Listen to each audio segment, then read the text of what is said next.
সহজে কিভাবে মাছ আঁকা যায় আমি আজ দেখাবো আপনাদের। প্রথমে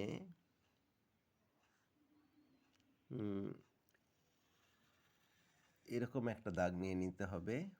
তারপরে এখানটা একটু দূরত্ব রেখে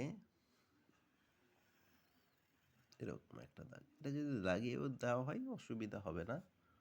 তারপর আমরা এখানে মুখের অংশটা করে নেব, চোখ দিয়ে নেব, এখানটা একটু বাঁকিয়ে এরকম দিয়ে দিলাম। তারপর লেজের অংশটা একটু ভিতর থেকে নিয়ে দিয়ে দিলাম। এখানে পাখনা করে দিলাম একটা, এখানে একটা ছোট পাখনা, এখানে আর একটা পাখনা। আঁশগুলো আমরা ছোট সুন্দর করে করে নেওয়ার চেষ্টা করব।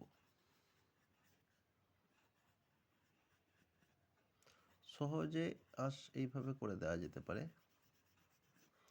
আমরা সময় নিয়ে নিয়ে আরো সুন্দর করেও করতে পারি। হয়ে গেল আমাদের মাছ আঁকা।